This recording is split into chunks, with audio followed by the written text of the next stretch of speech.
You don't hear the music, Ricardo? Tell me the music's fucking playing.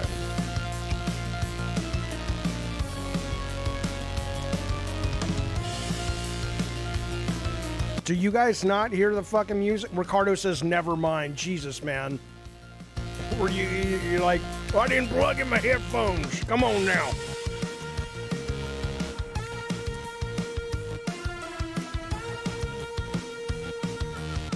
I'm gonna blow y'all bubble.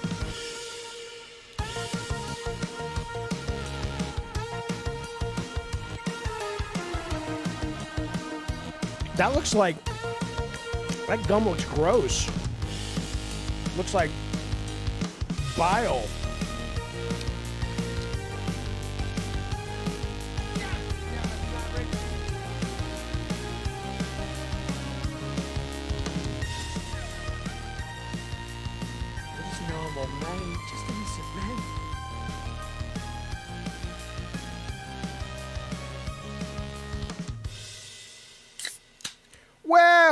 Well, yo, knuckleheads, hang on. Welcome to Gabbing Games. Good to see everybody. I appreciate you being here. It is I, David Jaffe, and I'm here with my good pal, good producer. I don't know what his name is. I think it's like Ricardo or some such nonsense. Welcome to the show. Welcome to Gabbing Games. Ricardo, how you doing today? Can you hear us here? He is all the way over in, I think he's in Sweden today. What's going on, man? Hey, what's up? All good over here. I'm glad. A bit late, but yeah, well, you know, sucks to not be an American. Hi, listen, Ricardo says hello. Listen, I have a question. I want to let everybody know that Rocker Matt has stepped up. Rocker Matt has pulled out his PP. Come on, Jet. Why is it always got to be that with you, man? Because it's funny. I'm juvenile. It's funny. He pulls out his PP, solders up to the bar. Should they be proud of it? Puts his PP on the bar and says, I want to update to the Cult Calypso. Daddy, chill. And thank you, buddy. I appreciate that. Rocker Matt, thank you for all the support over the years. Thank you for being part of my community. Thank you for giving me some good insight and input the last couple days for the show. I appreciate it, buddy. Welcome. Also, we have to say welcome to our brand new Diet Soda Soldier member, Andre. Welcome all the way from Ohio, weighing 262 pounds, 6.3 feet tall. Here he is, his first ever Creator Clash match coming up against the reigning champion, Alana Pierce, Andre Ehrenreich. Anyway, welcome, buddy. Good to have you, sir. Everybody give Andre Andrew. Sounds like hero trash. Andrew a picture of the prettiest woman in the world. I sure would appreciate it. Fellas. Guys, very quick. Sorry, very quick. The fuck? How's my voice? What Is it too the loud? fuck? What the fuck? Go ahead, Ricardo. Take over. I guess I'll sit Am I here too and loud? play with my dick. No, you're fine. I mean, I think you're fine. Is Ricardo You do okay? that. Ricardo, are you? Can everybody hear Ricardo fine? Come on, let's stop the show for you, Ricardo. Come on now. What's funny is when we're off the air, I'm so nice to Ricardo. I'm like, please don't leave. But on the air, you know, I'm an asshole. Okay, I get no one's answering Ricardo. They don't care. They say you're a little low, actually. You're a little low. Okay, he'll turn it up. Okay. Hey, Rocker Matt's been a member for 13 months. Thanks, buddy. He says, wanted to bump my membership tier and offer some more support to one of my favorite game dev streamers. Keep up the great content, sir, and thanks for continuing to be a strong voice for our community. You're welcome. Papa Jabber's a little hyper today, fellas. Fuck you, Mr. K. Okay, let's do it. Let's do a show, shall we? We got some stuff to talk about today. I'm going to swallow this gum. I'm not going to be eating on the show all the time. I promise. I'm going to just swallow this real quick. You know what's sad? The how dare you soundbite has gone away. I have all my other ones. I can't help but be racist. But when I press how dare you, it doesn't work. Lord have mercy, I'm about to bust. There are worse things. Okay. My gum has been swallowed. You know what I realized? You want to tell the folks what kind of show this is? Not right now. No, not right now. We'll talk about it later. Okay.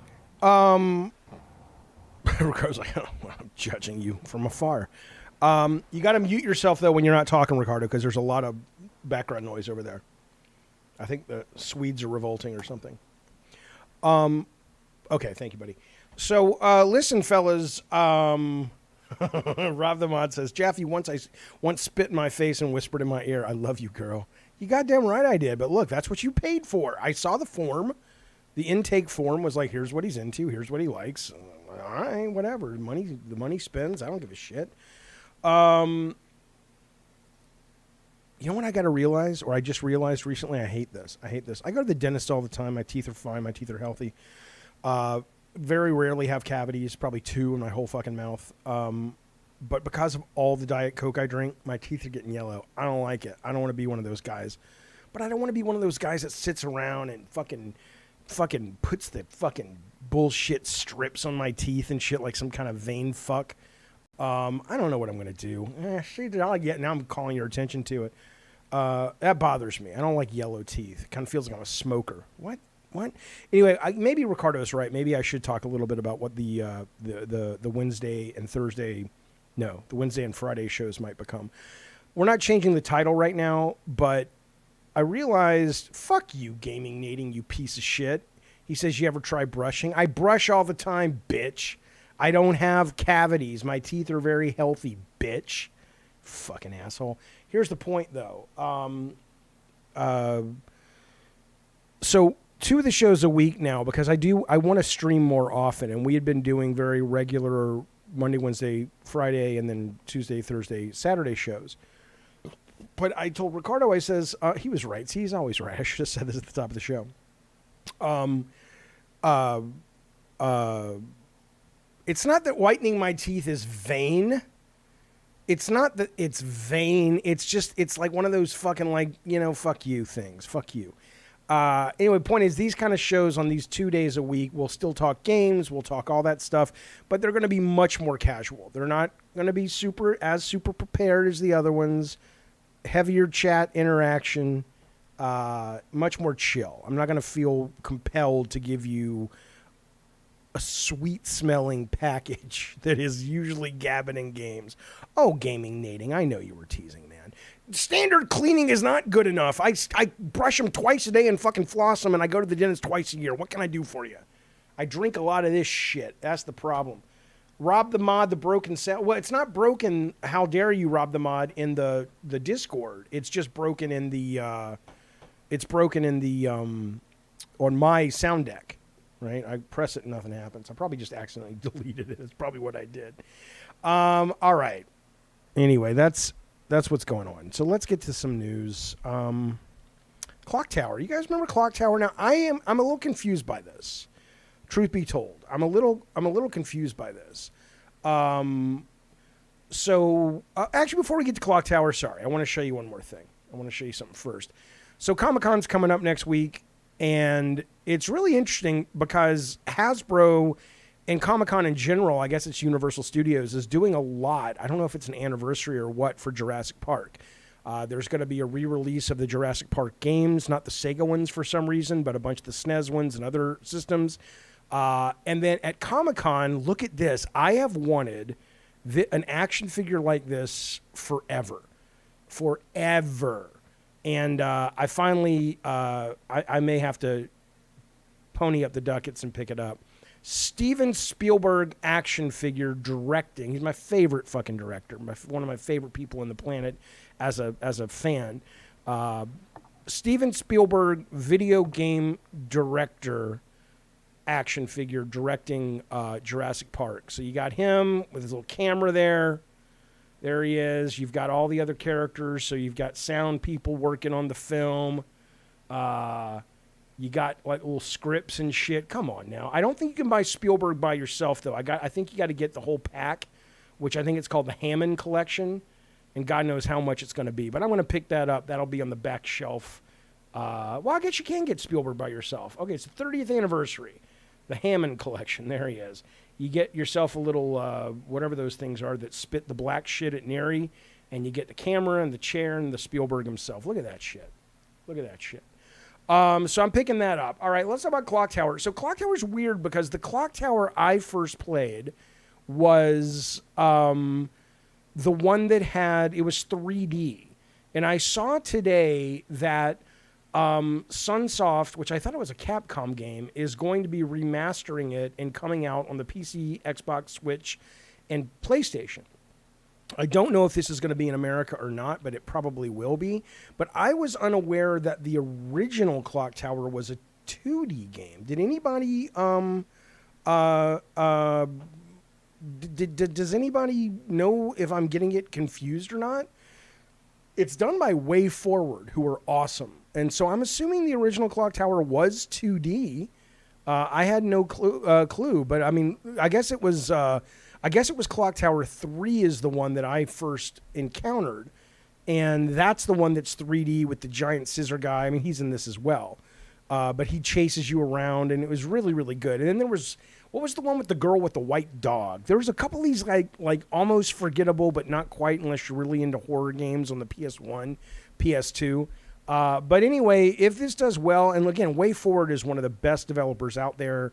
Certainly when it comes to 2D, they're probably one of the very best developers out there. This should be a pretty fucking good video game. Metal Gear was also 2D at first. Oh, yeah, I remember that. I think I showed you guys once the ad, Metal Gear comic book ad. I remember seeing this when I was, I don't know, a teenager, or when, I don't know how old I was. I don't know when this came out, but this thing was fucking, it blew my mind because I just love gadgets and all those kinds of things. And I remember looking at this and just going, oh my God, look at all that shit you can get in the Metal Gear game. I never played it though. Anybody ever play it? Yeah, the girl with the white dog was Haunting Ground, awesome Tatum. And then the one with the giant scissor guy was Clock Tower, but I guess that was Clock Tower 3, if I'm correct. Let's see. I'll get to you, Addy Pie. Clock Tower 3. Yeah, this is the one that I played on PS2.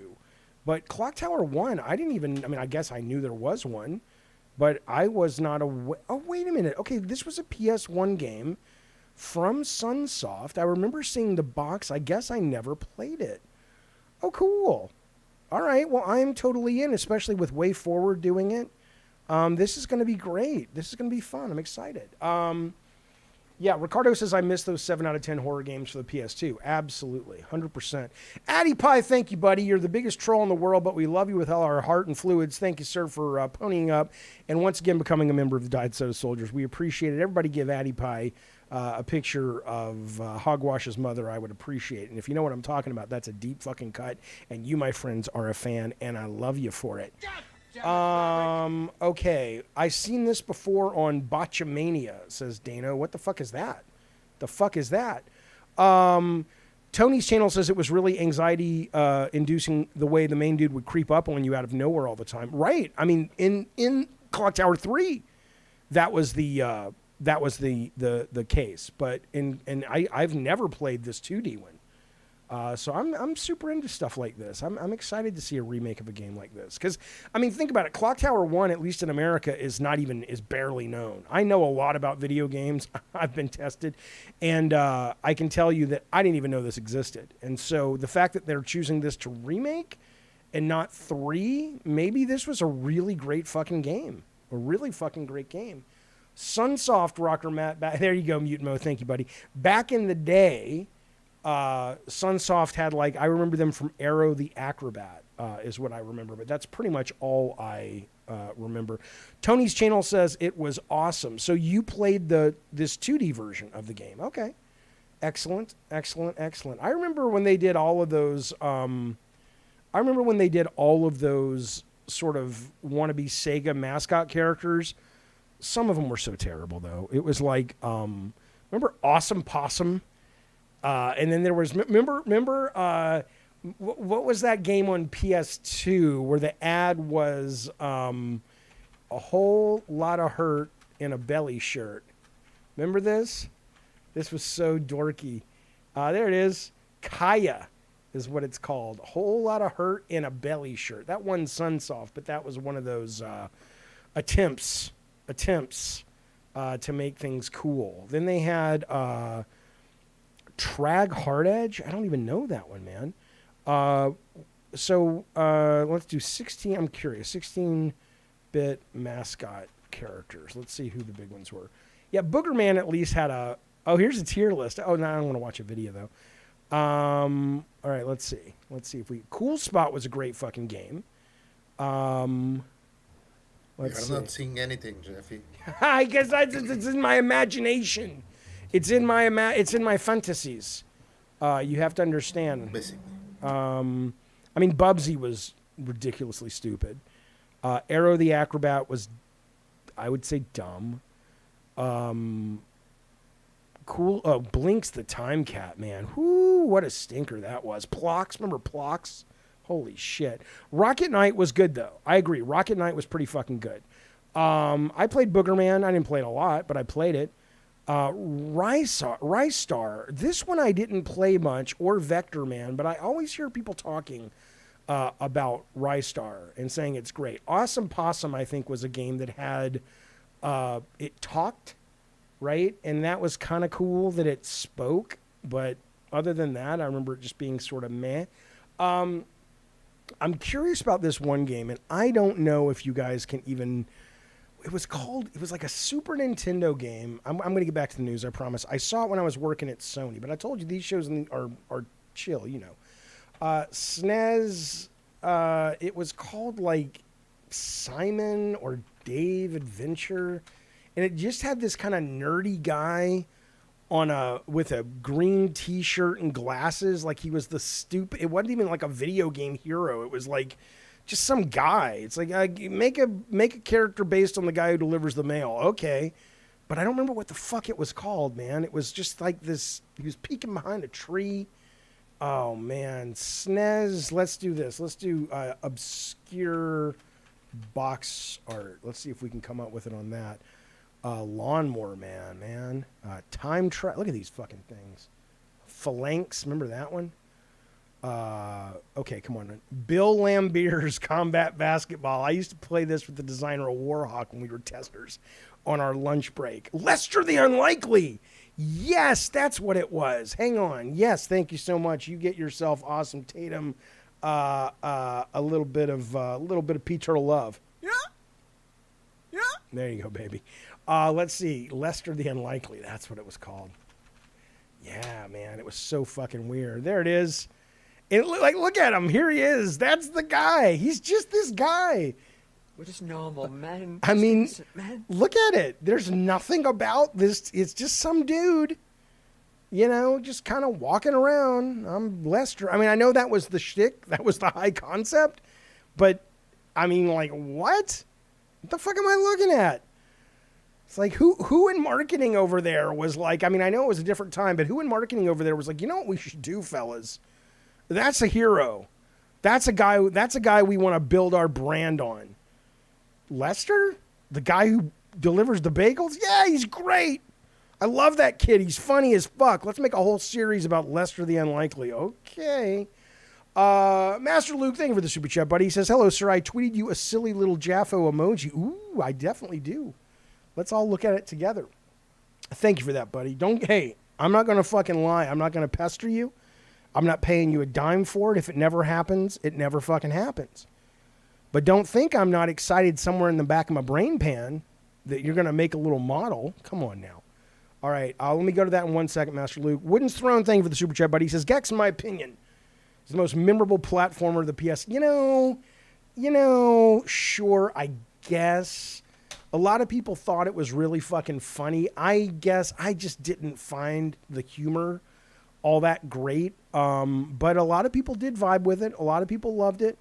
Gex is the kind of game that they still have a little bit of time if they want to change, do like a remake, because there's the audience that buys games like this is still out there where that nostalgia play would still work, I think, with Gex. Okay, wait a minute. Okay, Jeeves, that's what I was talking about this the other day. So Lester the Unlikely is the better he gets, his animations change. I was talking about this the other day. I didn't know that was Lester. Yeah, that's the first time I ever saw that. And I thought that was the coolest fucking thing. I mean, I never really played it, but we had it in the office. And I know I was talking to Mike Yam about it, and I was like, that's so fucking cool. So that was neat, that you actually do start out with this hero. I don't know how much better he gets as the game goes. Hello there. I mean, you got to have a lot of faith in your gameplay to go, okay, you're going to sell this to a bunch of fucking kids and they don't know that he gets to be a badass by the end of the game. You better fucking hope what happens while he's becoming a badass is a lot of fucking fun, because they're going to see this and go, I'm not even a bully and I want to beat the shit out of that guy. Petri says, Jaffe, I won't hear you. I'm in the city eating currywurst. Okay. Sounds good, man. I appreciate it. Let's go to the Twitter real quick and let's check out what our good buddy Master Luke has created. He says he tweeted it to me. Let me change my screen just so in case it's sexy time. Master Luke. There. Ooh, oh my God. I love that. If I like it. I adore it. I adore it. Look at this fucking thing, you guys. Man, you rock. Look at that. Look at that. Oh, thank you, sir. Thank you for all this amazing stuff you do. Totally for fucking free. Look at this guy's talent. I love it, man. That's brilliant. Absolutely brilliant. Thank you, sir. Isn't that cool? Very, very cool. Soccer Kid. That's fucking awesome, man. Are you masturbating to it right now? Ricardo? What if I am? I would pay you money. That would be good news. Domestically? No, God, no. Stop. Your teeth are too yellow for that. Listen. Okay. That's great, Master Luke. Thank you. We'll put that to a lot of good use. It'll get a lot of good love, buddy. Thank you for that. Let us move on and talk about this news story. I really got to get this guy set up so he doesn't move off the screen every time I hit the wrong button, but whatever. We're on the game. We knew this wasn't going to last for very long. Okay, let me get the guy sliding around. Come on, man. That's the money shot. Today's topics. Where's the little dude who slides around? There he is. It's not going to work. It's not going to work. It might work. There he is. Okay, so I don't know if you guys saw this story. This was interesting. So much think about this. I don't know what side of the battle I come down on. This was I saw this on NeoGAF. There's a game developer who says he sells this game for $1.50. It's a VR game. It's been 6 years since he's put it out. Somebody bought it recently, and it doesn't work for whatever system this guy has. So he did a review on the Steam, and the review is, do not buy, doesn't run, dev openly said doesn't support it anymore, okay? And the dev, this Joe Wintergreen fella, basically writes back, yeah, little buddy, I no longer provide support for my 6-year-old $1.50 VR game. When someone makes a little video game and puts it out for a pittance, it's not a promise to you 6 years later that it's still going to work on all your hardware that didn't exist at the time. What do you think? Developers don't have to eat? VR hardware and software never changes out from underneath them? I should keep throwing hours of free labor into an unprofitable game for half a decade ago instead of spending those hours to work that pays. Because what? You think when you hit sort by price lowest first on the VR category, you're entitled to an endless buffet of eternally maintained games for a platform nobody owns? Also, it works on my machine. Now, this is interesting because, and then, they go back and forth a little bit. My initial thought was, okay, I'm with the developer for the most part in that, yeah, I mean, it's a one-man band. You're not, even though the customer has a right to have the same level of customer service and his product will work that you do at any end of the budgetary spectrum of a product, my guess is that Steam takes care of that. Steam is like, we can't guarantee that given the variety of games we have here and the budgets with which they were created, so we have a pretty generous refund system. And so it's not like the guy lost his money, even if it was only $1.50. Money's money, and it's he should be respected. But then I did think my second thought was, well, why don't you just pull it from the store then? If you're just Joe Wintergreen guy, or if not that, don't pull it from the store, but put a big listing thing up there that, hey, this was made 6 years ago. You want to be careful. It may not work on your hardware. Make sure that you're comfortable refunding it with Steam if it doesn't, right? That's what I assume would be like the right thing to do. But then he says, this guy's starting to sound like an asshole, though. He says, the idea that indie devs should just delist their old games in case they might not work, pushed in the replies here by many pathetic little weirdos. This guy sounds like a dick now. Is pretty fucked up. You want old games to stop existing, plus AAAs sell outright non-functional games all the time. Nothing funnier than a haughty Twitter gamer declaring that they will take their business elsewhere.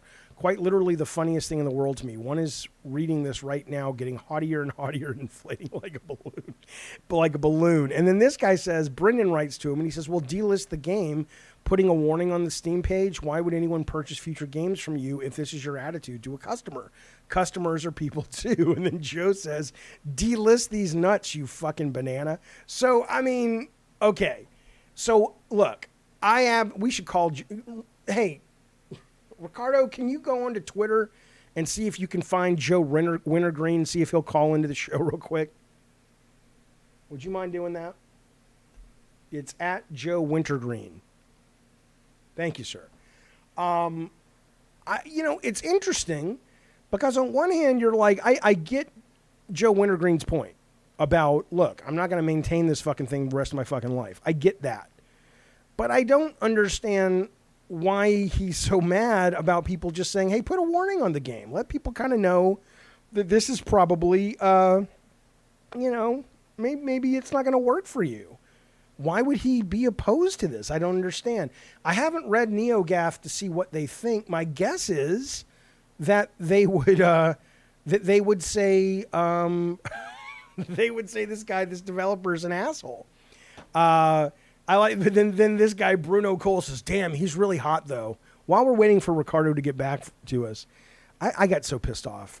Part of it is because, pretty privilege, and part of it is because work.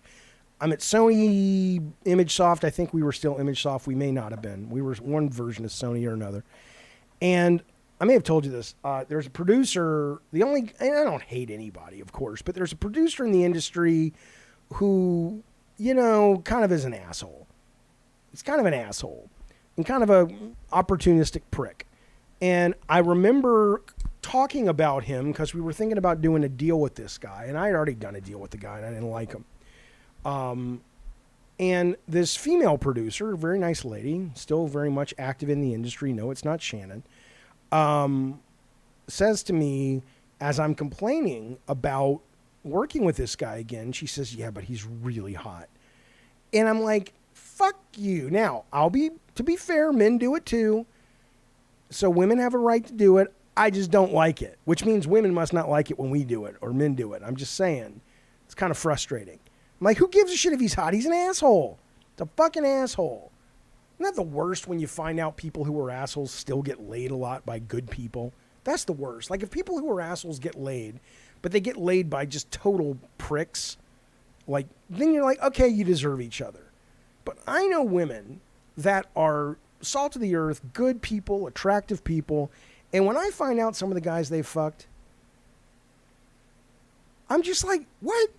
And she's like, they're like, yeah, but he's really hot. I'm like, oh my God. Whatever.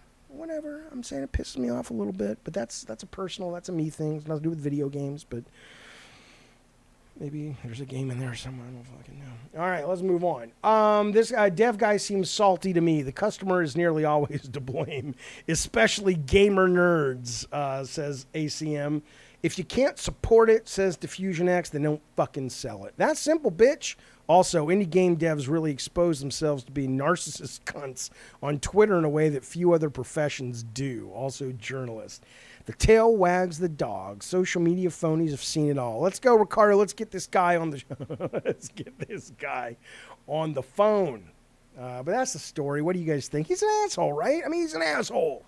Ricardo, what's up? We're going to talk to this guy? Reach out to him. What'd he say? I'm waiting.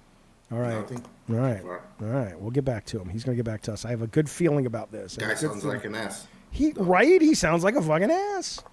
Again, he may not be. Maybe he's just kind of dealing with a lot of shit in his life, and this was just sort of a bad day. Everybody has those. I have those a lot. But that said, though, man. I should say. Oh my God. Oh my God. Lord have mercy, I'm about to bust. All right, let's move on. Thank you, Ricardo. Let us know if I'll he let gets you back know to if he you. comes back. Okay, cool. Let's talk about Twisted Metal. Twisted Metal, PlayStation Plus game catalog just announced their update for Premiere Plus, whatever the fuck it is they call their little thing. I hate their titles. It Takes Two, one of the best games that year. Sniper Elite is a fantastic single-player war game. It's not just a shooter, though. A lot of stealth, a lot of planning. It's very, very good. Sniper Elite 5. And then they are bringing back my children Twisted Metal 1 and 2 for, I think it's PlayStation. I think you have to be like PlayStation. Let's see, it'll tell us right here. Come on. God, they're giving you a lot of games this month. Oh my God. Oh, come on now. This is if you have PlayStation Premium. It'll be in classics, right? The only reason I bring this up for a couple reasons. It'll have all the stuff all the other ones have. Quick save, custom video filters, rewind, which is kind of interesting, although I don't really like that when you think about it. I mean, I get it. This goes. Sorry, Jaffe. Yeah. Change the image. Why? The screen. What are you showing? I'm showing the Twisted Metal. No. Yeah. Well, I'm seeing the consumer is nearly always to blame. Maybe you're. Especially gamer nerds. What are you What are you guys seeing on the screen? Do you see the Sony thing or what? Do you see the Sony PlayStation Not blog me. post? I know you don't. What about you guys? Anybody else? What are you seeing when you look at the television? Twisted Metal, Twisted Metal. I see what Jaffe sees. Ricardo, put down the fucking vodka. I know you're in Poland and you guys like vodka, but put it down and get with the fucking program. Jesus Christ, what the fuck? I don't know. Thanks for, nice to talk to you, Ricardo. Swear to God, he was educated with a banana inner tube. All right, listen. Ricardo. I love Ricardo. Very much, actually. He's a very good dude. But that said, though, Ricardo, this goes out to you. Everybody hates you, and I'm glad your husband died. He probably killed himself. It's totally true. Let's talk about Twisted Metal. Yeah, but that's weird, Ricardo.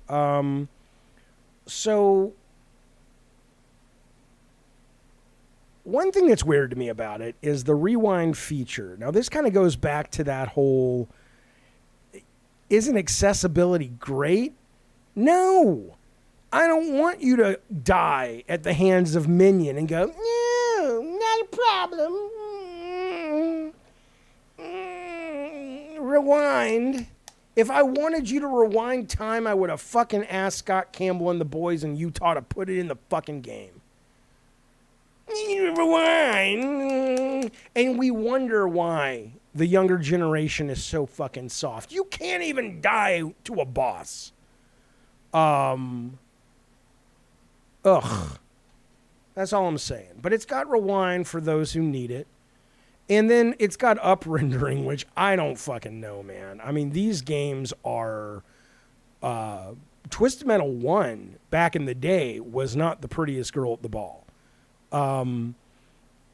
Twisted Metal 2 looked better, but we were always chasing Destruction Derby and the Psygnosis games and all that. We just were never... That's not what we did. Oh, I'm sure you do like the rewind feature, Card Racer. I'm who doesn't like a get out of jail free card? But, fuck. Play it the way I want to play it. Well, then go play fucking something else.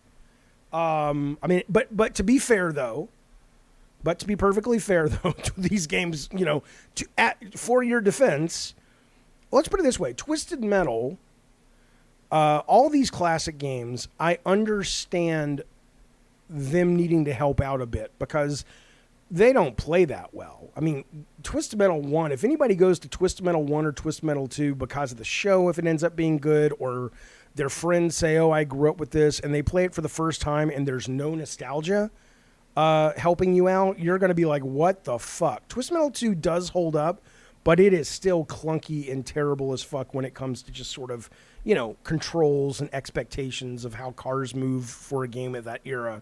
So I'm a little bit on the fence about it. But I definitely think you're going to get a lot of people who are going to have their nostalgia goggles ripped off, and they're going to go, "Oh my god," which is going to be interesting to see. But let me ask you this question though. Let me fucking ask you this question. So if you, Ricardo says show the game's graphics. Fine. But this idea, TM1, that's great, Jaffe. Internet knows what you want. This idea of, hang on, video games having like a system that sits above the games that will let you rewind, for example. Do you really want that? Are you telling me that when PlayStation 6 comes out and they say, hey, you know that rewind feature you guys loved in the classics? Every game now, just like, pause or whatever, all the shit you can do, every game now has that sitting above it so you can rewind anything you want. Do you want that? But maybe game developers back in the day, I remember sitting at my friend's house and I saw the commercial for one of the Atari pieces of hardware, game systems that came out, and they said, and it was the first time you could ever pause a video game. And I know that sounds crazy. I know that sounds fucking crazy. It was the first time you could ever pause a video game. And I wonder if people like Eugene Jarvis, who made Defender and all this shit, or the guys who made Gyrus and Time Pilot and shit, I wonder if they were sitting around going, what the fuck? If you can pause the game, it's breaking the flow, right? I don't know how I feel about that. But maybe it's okay. I don't fucking know.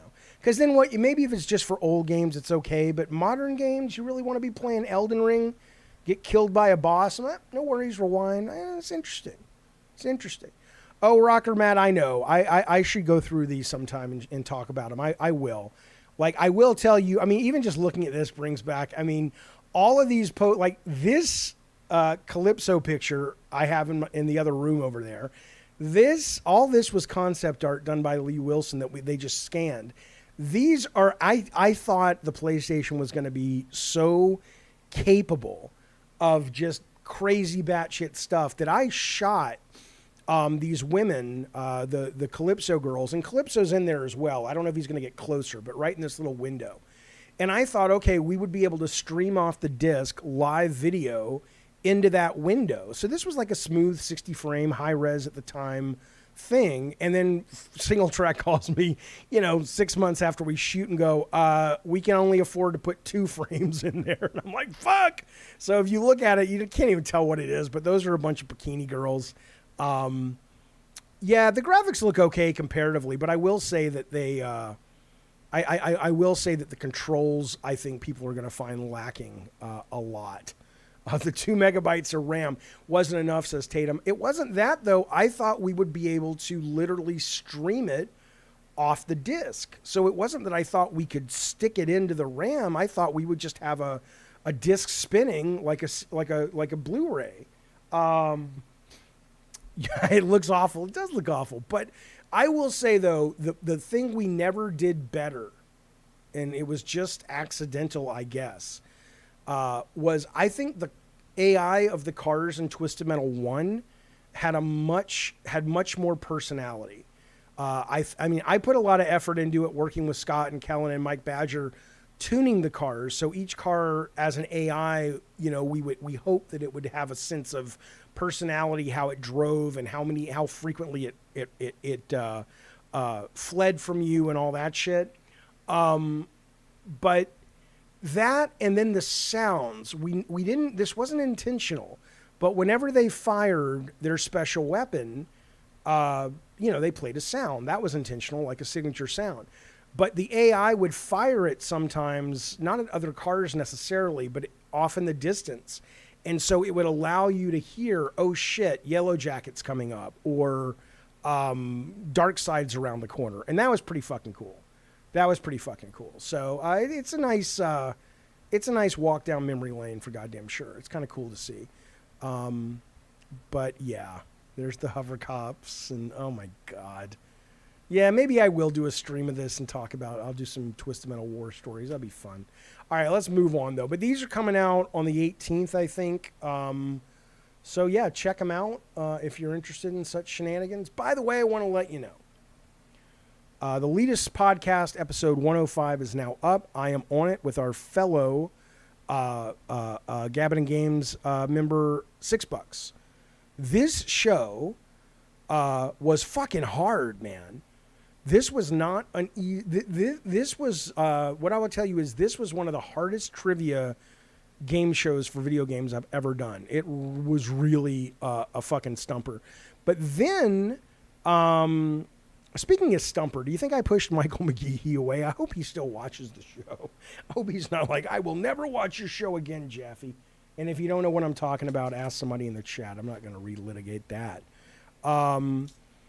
I didn't call out COG. I called out the practice, and COG got kind of caught in the crossfire because when COG explained to me what he does, COG didn't need to be called out because he doesn't do that kind of content.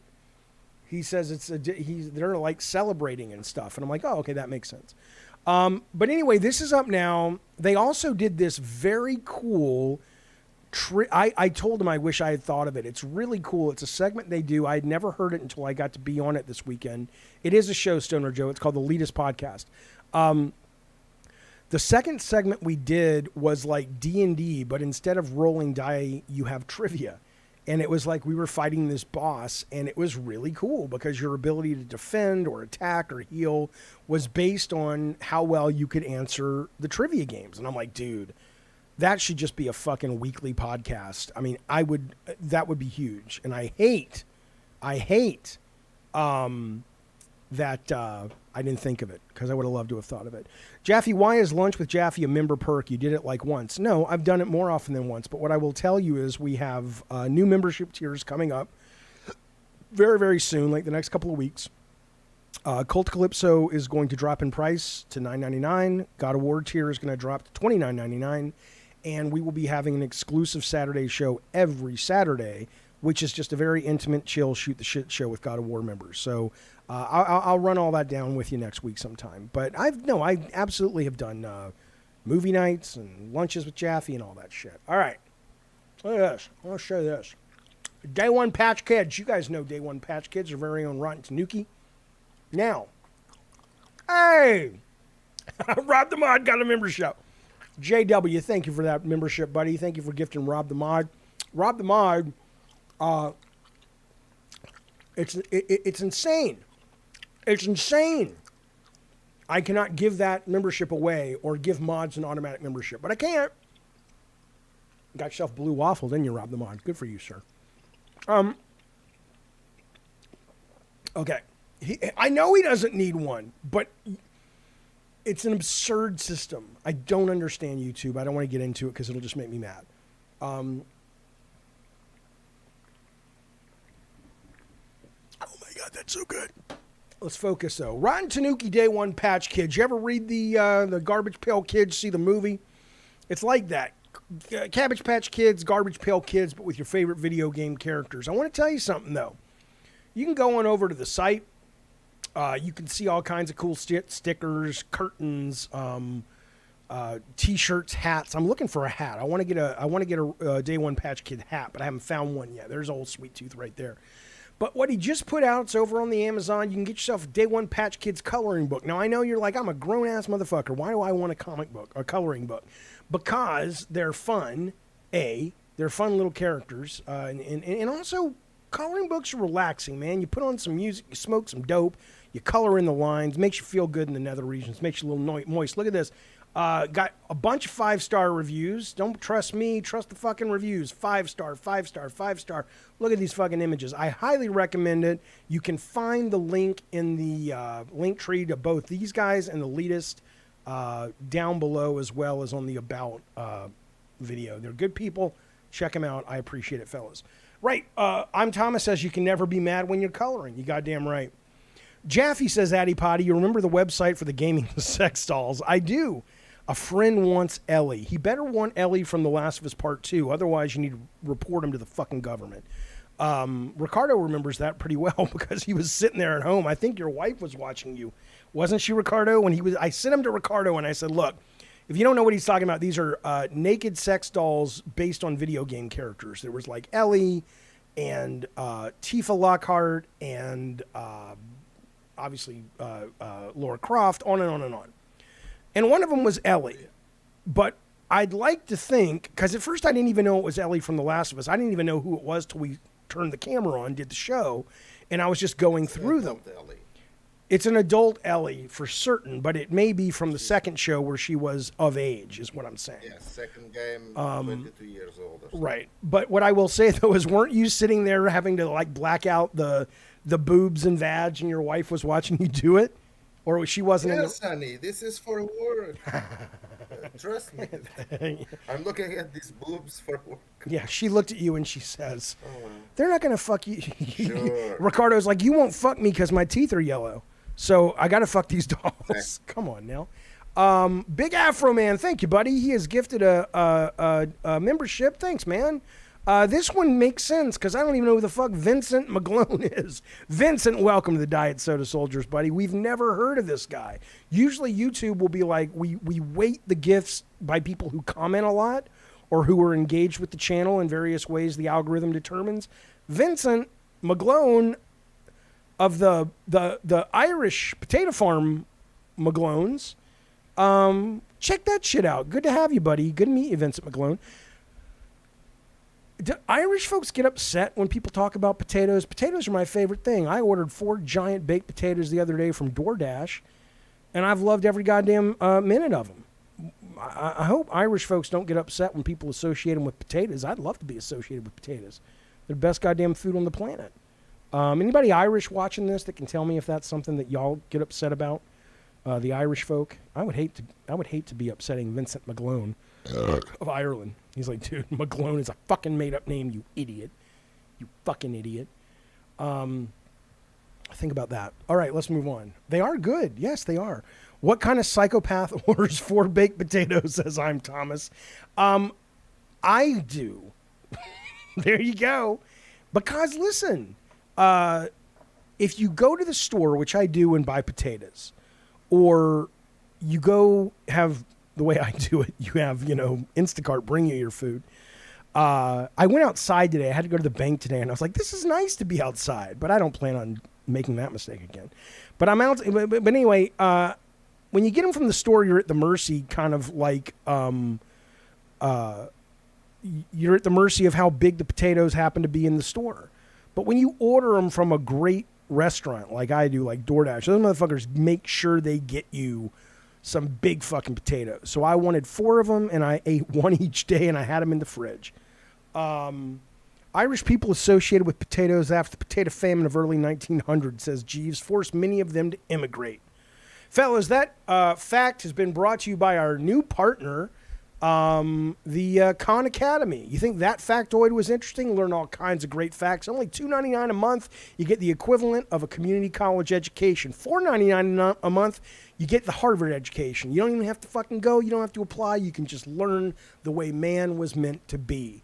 Thank you so much, Khan Academy, for sponsoring and letting us all know about the potato famine. Now, granted, you did spell immigrate wrong, but I'm going to assume you're a little bit fucking drunk, like all the Irish folks are. Dun, dun, dun, dun, dun, dun. Lord have mercy, I'm about to bust. Is that a terrible... You can't tell if I'm joking. I'm totally joking. Come on. Irish people get upset when you talk about potatoes and drinking, I think.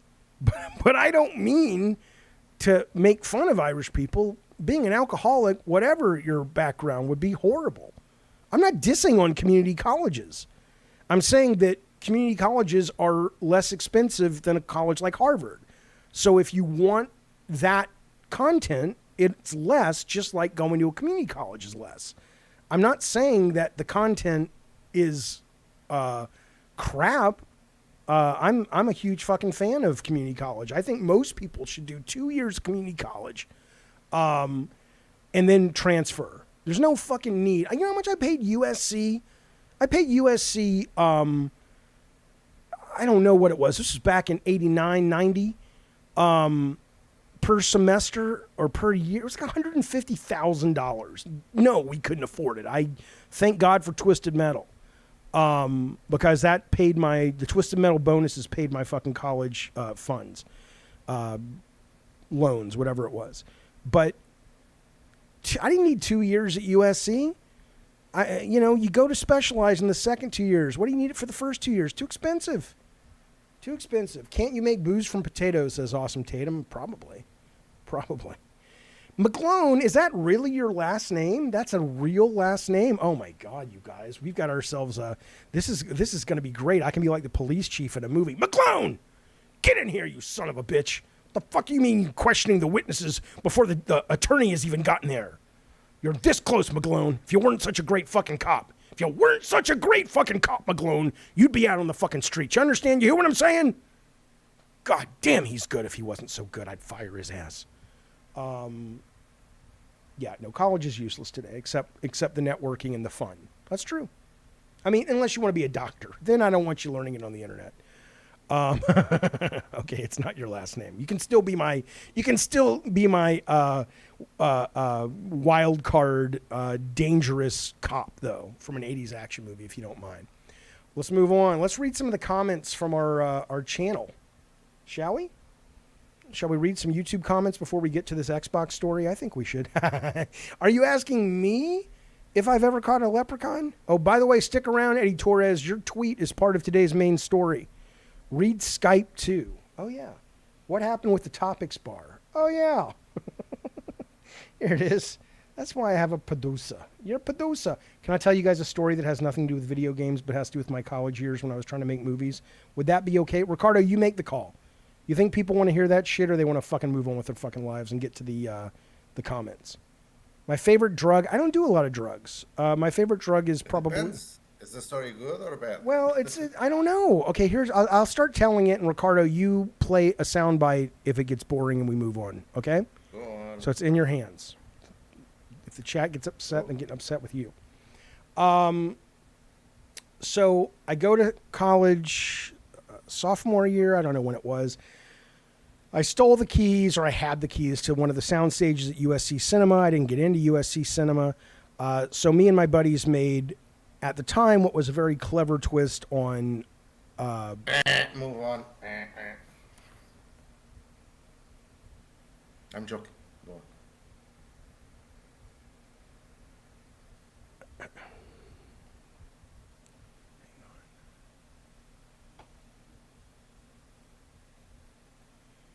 How much money to hire Hitman?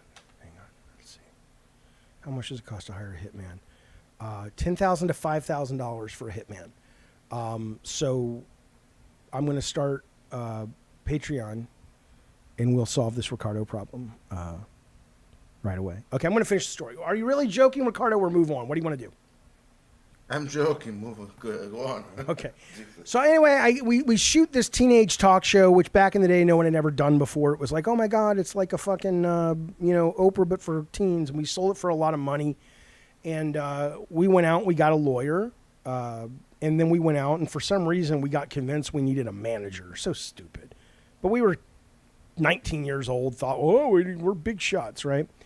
So the manager was a fucking shyster. And he sits there and he says, I don't even know where I was going with this. What was I talking about? It was something about, I don't even remember. I don't even remember the story. The point is, though, this manager, though, got shot by the mob. You can look him up online. His name was Lloyd Bloom. And he was infamous when we hired him. We didn't know this. He had been acquitted but accused of threatening college athletes in a sports agent NCAA kind of thing. And there was all these theories that he was mob connected, but it never really affected us. And we were 19. We didn't give a fuck.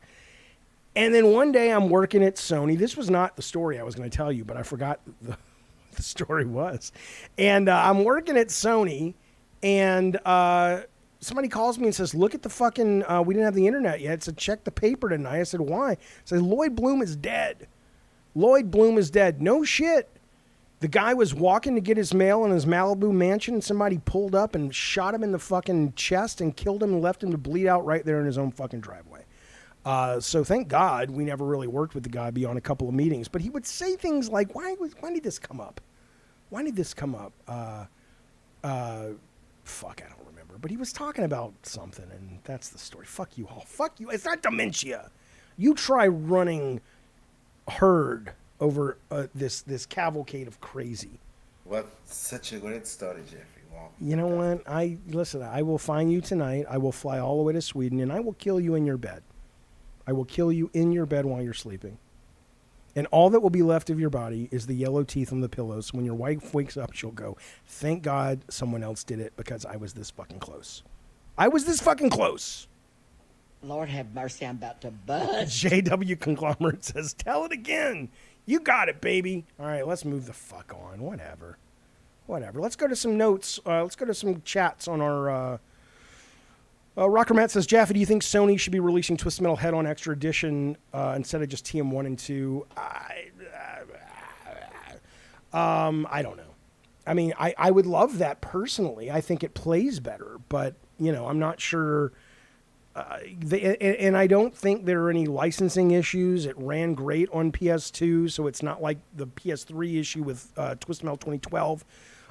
So I don't know. I would love to see them put that out because I think it is a better representation of the game.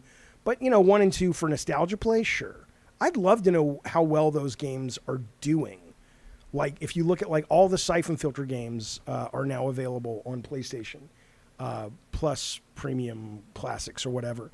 I'd love to see what those are doing, but I have no idea. Okay, we're going to do this, and we're going to talk about Xbox, which really got into my brain because our very own Eddie Torres tweeted something today, which I'm kind of on the fence about what I think about. There was a couple in here I wanted to point out. Okay.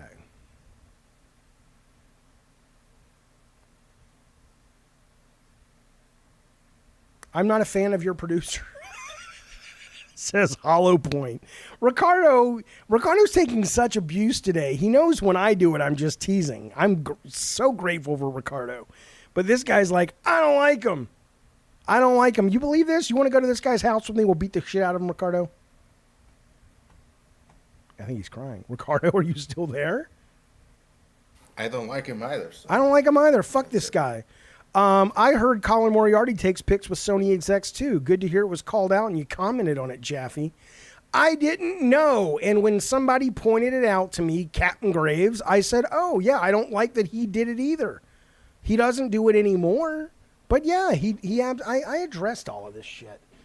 And I get it. I was so cranky last night, you guys. I did a stream last night. Rob says April never drank on the job. She was a producer for a while too. That's right. I was so cranky last night, and I got to get better at dealing with the internet comments. You'd think by now I'd be better, but it's kind of hard because it's not that I mind the troll comments. It's where people don't listen or they make assumptions without all the information, and I don't blame them. It's not their job to go write a fucking dissertation on me before they communicate with me or form an opinion. But whenever I see this shit, I'm just like, oh my God, dude, I've addressed this. I explained it. What's the problem? Darth Nugget says, I think you only have more crankiness in your future. It's what we were talking about yesterday too. It's like, do I need to dial down the crank? I'm not cranky. I'm a very happy guy. I love life. I love what I'm doing. I just, I got a lot of verve. I got a lot of vigor. It's a lot of vigor. Jake Z says, I'm reading the boring troll comments. Which ones would you like me to read? Alex S., our good buddy Alex S., says, this is his comment. According to Bloomberg, I saw this earlier, U.S. Federal Trade Commission is now leaning towards appealing the court's decision to deny it a preliminary injunction. So they have to file this. The rumor was it could be filed as early as today, but it's getting on into the day. I don't think we're going to see it. You never fucking know. But yeah, I mean, that's your right. You can appeal it all day long until you run out of fucking appeals. But if you can't make your case, you can't make your case. I've always said if they have a case, they have a case. As much as I'd like to see this go through, I'd like to hear why they're opposed, but they haven't convinced me not that that's their fucking job. Okay. I thought this was an interesting comment. I put this video up last night. We talked about this on the stream last week about looking at, making AAA games, service games, but starting off like BattleBit or Valheim, so you can kind of figure out putting them out there, making a little money and seeing if you get a fan base for them. Like, imagine if Sony had done this with Destruction All-Stars. I don't know what the budget was for Destruction All-Stars, but it wasn't cheap. It was a very well-made, beautifully executed game, especially once they had a couple of months post-launch to work on some of the netcode issues. There's no way that game was made for under $25 million. I mean, it's possible, but I doubt it, right? They could have put that game out for probably $350,000 with 3 people working on it, 4 or 5 people working on it for X number of months and just gone, okay, does it work? And people have been coming back at me and going, well, Jaffe, that's what they do in the playtest. I was like, no, man, I never want to play the do you know who I am card. But sometimes they talk at me in these comments like I've never made a video game, let alone like 20 of them.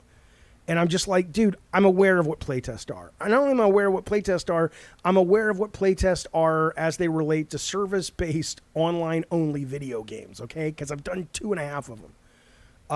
Actually, 3 of them, if you count. Yeah, 2.5, 3 of them.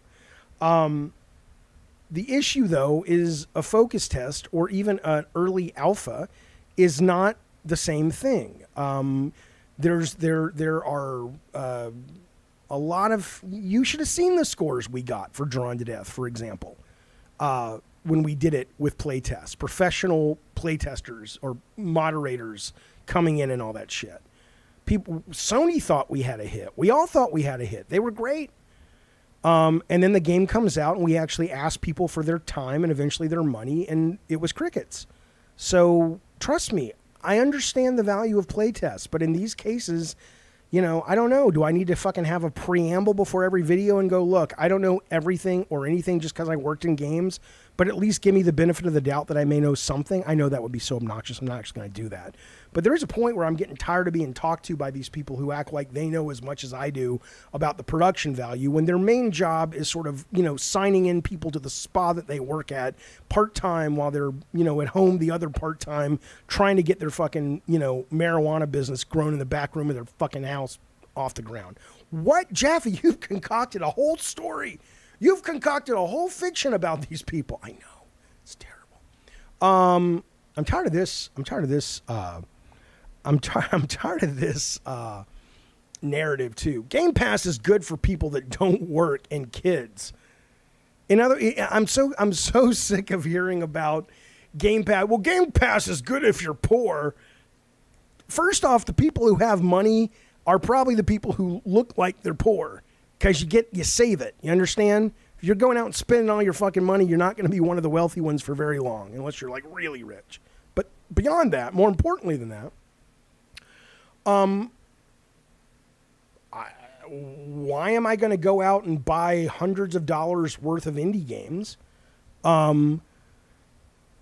that, half of them I might play for 20 minutes and move on and never come back to again? I don't understand. Wasn't exactly, he was also talking about it, whatever, but whatever. Anyway, whatever. Those are some of the comments. Let's move on. Let's talk about Xbox. Oh my God. Ricardo, what do you think about this show we're doing? You like this show? You want to marry it? You want to put a baby in it? I'm going to put a baby in your show. Oh, yeah. Okay. I want to put a baby in it. Put it's fun. Frenchie. Listen. But, oh, shit. Here we go. Ask them. Are they enjoying it? Okay. Are you enjoying it, guys? I'll put a poll up, Ricardo. We don't even need to ask them. We don't have to talk to these fucking rabble-rousers. We can just fucking ask them. Do you like this more casual show 2 times per week? Yes or no? Ask your community. There it is. It's up there. You tell me. Why ask the worst? That's terrible, Benji Martinez. Yes. Benji, listen to this for a minute. Benji Martinez, this motherfucker. I'm streaming to members only last night. We're playing some Marvel Snap. And he's kicking my ass up, down, left, and right. And then we get into the last couple of matches, and I start to figure it out. I start to figure out his rhythm. I start to figure out his strategy. And boom, boom, boom, boom. I'm taking this motherfucking down to Chinatown at this point, right? He is on the road to Loserville. And suddenly, we're in what's probably going to be the last or second to last match, depending. And this motherfucker just stops responding. And we're like, did he die? Did his wife get mad at him? Did he have a stroke? Did someone, what's happening? He logged off, motherfucker logged off when he was losing, and he writes me back and he says, oh, no, it my phone died. You're the guy who sent me a Bible, who recommended the Bible to me and told me go buy this Bible, Jaffe. This Bible. Because it's a good one for heathens like you, meaning me.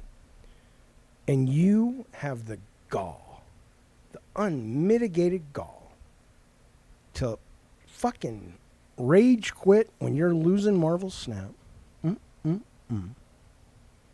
don't think Ricardo fecks around. I think he just puts a knife in you quick and you don't even get it. It's true. That's true. Ricardo will kill you. I could see Ricardo ultimately going, look, you got to do what you got to do. You got to fucking do what you got to do. Peter says, Jaffe, how is it to work with the Bartlett Jones Supernatural Detective Agency? How many people work there, and would you evaluate the work together? Jeez, that's a long question. Fuck you, Benji, you fuck, you cowardly fuck.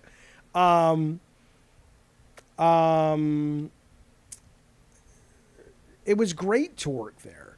What I will tell you about working at Bartlett Jones was I got to build my dream company.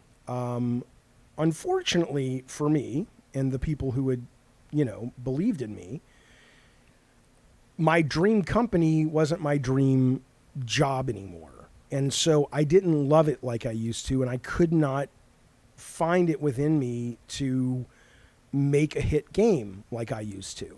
And that's, I've talked about that ad nauseum, but the company itself, everything from the building to the people to the producer I got to hire who became my partner, and I worked with him. We split it 50-50, not that it was worth anything. Nick Conanellis, who's over now at That's No Moon. It was great, man.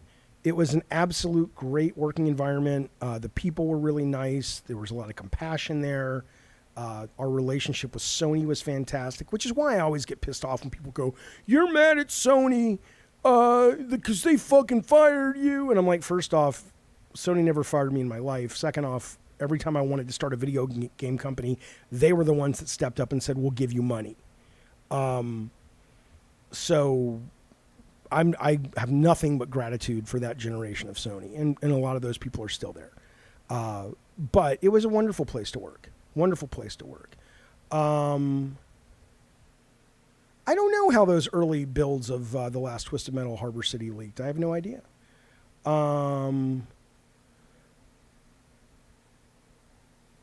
Okay, let's move forward, though. I want to talk about Xbox real quick. So let's talk about this. I know earlier, I don't know if she's still here, Water Princess was on, and she was saying that Xbox has been doing this since the 360 days. I think this is a little bit different. So Xbox announced today, I don't know if it's live yet, Xbox voice reporting. Okay, and let me walk you through what this is. This is the ability that whenever you're playing a game, it's not like capturing video and then you got to wait and you got to upload it and all this shit, right? You save a voice clip if you hear someone violating the standards, community standards, against you or against anyone if you choose to do that. You capture the clip. You don't have to stop playing your game. You don't have to wait or any of that shit. It just sits on your hard drive for up to 24 hours. You can report it immediately. You can report it later. And you can also talk into the mic and say, hey, here's what I think is problematic with this, right?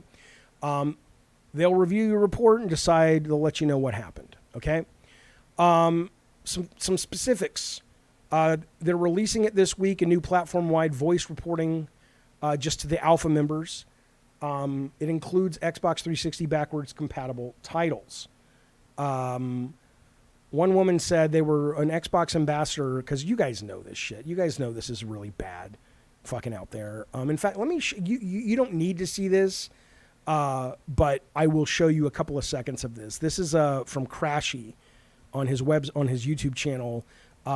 His title was the most toxic game chat I've ever seen. This is from Modern Warfare, okay? So the first stuff we know. The first stuff we're fully aware of. This is the stuff that is, in my opinion, problematic, right? Maybe. Come on.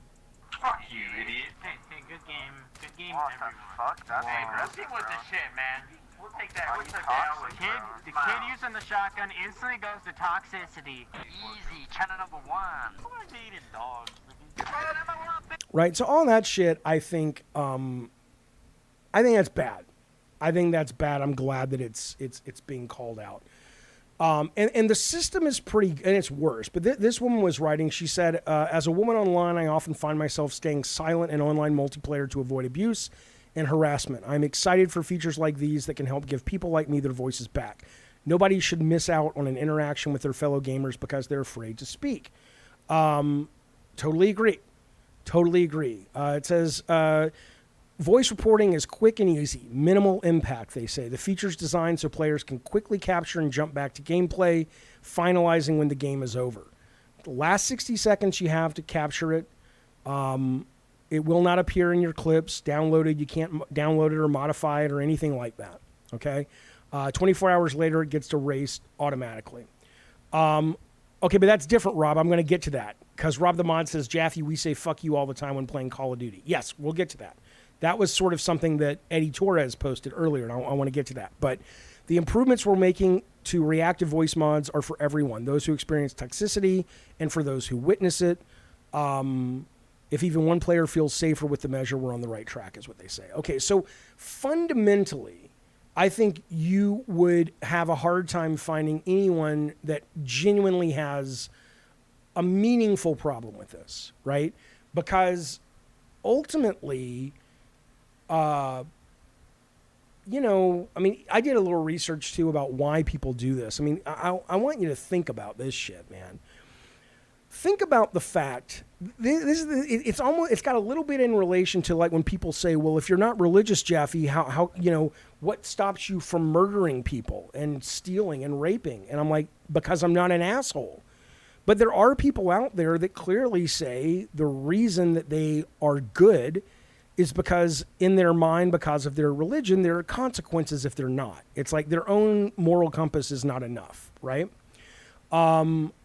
So the fact that when you have you're not accountable to anyone, and so many of these people's natural responses is to just be a toxic asshole, on one hand, you're like, holy shit, what does that say about so many of us in this life that when we don't have to pay the price for something, we are our worst selves, or at least a lot of us are. But then at the other end of the spectrum, or somewhat related, is you think about those people who maybe this is their only outlet, right? Maybe, I'm not saying we deserve to have to put up with their shit, but if you're the kid who's always picked on at school and picked last in sports and bullied up and down the goddamn road, I don't know what that means, the road, but you know what I'm saying. It doesn't mean you have a right to treat other people badly. But I can understand that it's like at least they have that release valve because good Lord, if they didn't, who knows, what they would do, right? So it's not a simple thing. But the hard part is, this is that same video, though. Sometimes this shit is hilarious, right? And that's the stuff where I think this is going to be problematic. Because I don't think, first off, let's be clear. I mute, unless I'm playing with people I know, I don't even have this problem anymore. Because all the games today make it so easy just to go, okay, mute. Everybody's just muted. You think I want to fucking hear this shit? So I don't really know if it's as big of a problem. Like if you're someone, I mean, it is a problem though, because people shouldn't have to do that. Right? It's like this woman is saying, she should be able to come in and have an expectation, unless the game specifically says, this is the creature cantina from Star Wars. It's a hive of, scum and villainy. And that's kind of what we do. But short of making that declaration before you play or buy, you know, she or anyone has a right to come into a game and go, look, if people are going to be talking, I'm expecting basic human decency. So I get that it isn't the responsibility of you to mute it. You shouldn't have to. But at the same time, some of this stuff's just fucking fun. Some of this stuff's just fucking fun. Look, but it's not toxic. Like, but listen to this. Bitch, shut up. Suck my dick from the back, pussy. Learn how to play the game. Go back to Fortnite. This one. My favorite is this one coming up. That's not me. They're muting. It's a terrible mute sound. It's going away. Hey, Xbox, turn off. Stupid ass console players. X-masses of killing, bruh. Yeah, dude, that's just a kill, bro. You forget this? Hey, bro, what's foreskin me, bro? Bro, you have a speech impediment. Come on now. Hey, bro, real boy, stupid fuck. Yo, bro, come on, don't make fun of me, man. Bro, come on, man. Whoa, yo, bro, It gets better. I love this part coming in. Don't. I wouldn't say that. Don't say that. Don't say that. Whoa, come on, bro. Not for real, man. Masses of killing. Obama, Michelle's a MILF. I'm a master of killing. Whoa, yo, Obama, I'm gonna own you so hard. I mean, calling him Obama because he's a black dude. I mean, Obama's like a fucking hero to people like me, like liberal people. So, but it probably wasn't meant to be a compliment. But wait, this is great. And the gifted subs, thank you. Hey, how about you get your stream out of my game? Oh, sorry, I didn't know I was talking. Hey guys, This one. I need some input. Alright. Shut up. I said I need some input. You're a coward. You're a freaking coward. How? I'm like a coward. I need some input. Coward. My girlfriend, she's 300 pounds, and I want to politely say, let's go to the... Okay, whatever. So it's weird because you don't want to remove the fun of that shit talking, right? And I remember when I put up a joke, and anybody who knows me or follows my shit, and even if it turns out that like they don't, nothing I said about Rivet being a lesbian was insulting to lesbians. I was just saying, oh, Rivet looks like, a lesbian based on this scene that played out in Ratchet. And, someone at Sony, a human, had that called to their attention, and even though they reversed it, they were like, you're banned. Or we're canceling your account for a week, or whatever the fuck it was.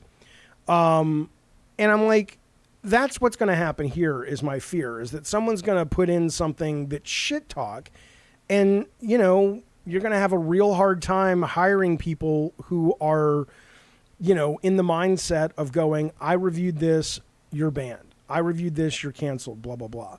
Because it's like, oh, well, it's just mean. It's not mean if you understand the context. I don't mean like slurs and stuff. So I like this a lot, but what they're doing, because their heart is in absolutely the right place.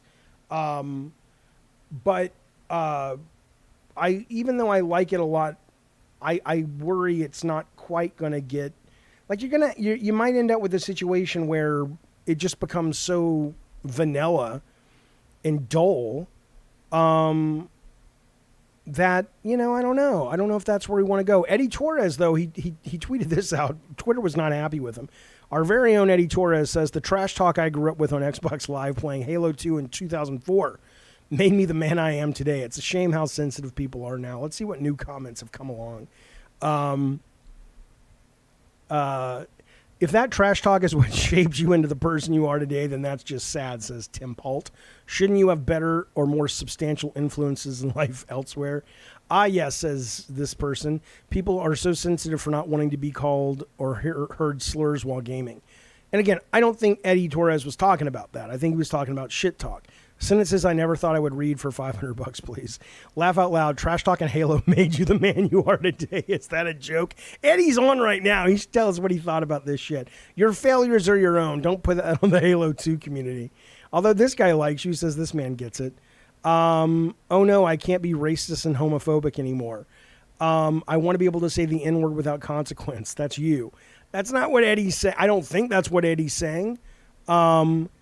And that's kind of the thing, right? It's like, you do what you got to do, right? But if you're Xbox, part of me is just like, if you're Xbox, maybe what you start doing is having a requirement for games that say, look, when you go multiplayer, at least a certain number of times, every game has to have a multiplayer mute button.